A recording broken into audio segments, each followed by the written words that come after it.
प्रश्नाचं मला उत्तर पाहिजे. अरे सरकारांना दुसरा अजून एक प्रश्न आहे.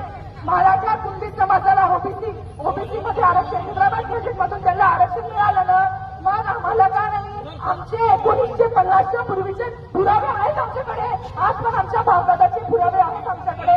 मग आमचे पुरावे असताना तुम्ही आम्हाला आम्ही अनुसूचित जमातीचे सर्व निकष पूर्ण करतो तरी मग हा दुर्लक्ष का?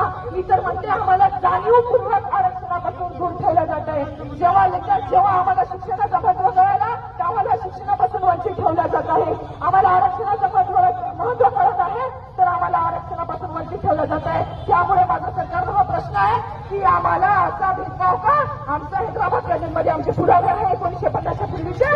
आम्ही पुराव्याच्या आधारावर मागणी मागत आहे. खोटा नाता नाही.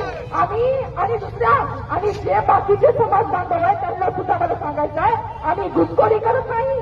आम्ही कोणाचं आरक्षण कोणाच्या ताटातलं मागत नाही, कोणाचं खरकट सुद्धा मागत नाही. कारण बंजारा समाज एवढा पण लक्षात नाही की कोणाच्या ताटातलं खरकट मागेल. त्यामुळे हे आमच्या हक्काचं आहे. हा माझा जन्मसिद्ध आमचा जन्मसिद्ध हक्क आहे आणि सरकारला हे आमची मागणी पूर्ण करावी लागेल. कारण आणि याच गोष्ट सरकारने सुद्धा ध्यानात ठेवा.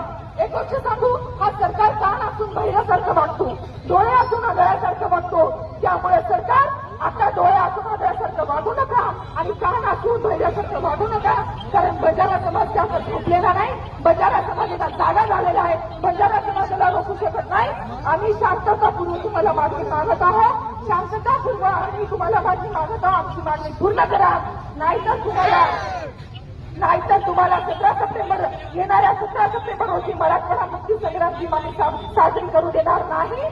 आणि ज्या दिवशी पूर्ण प्रत्येक तालुक्यात प्रत्येक जिल्ह्यात आम्ही जाहीर निषेध दाखवू. आम्ही तुम्हाला काळा झेंडा दाखवू आणि मराठवाडा मुक्ती संग्राम दिन हा काळा दिन म्हणून आम्ही घोषित करू. त्यामुळे सरकारला मागणी आहे, हम बंजारा है, अगर प्यार से मांग लो तो जान भी अजीर है, वरना तलवार से इतिहास सीखना हमारी परंपरा है.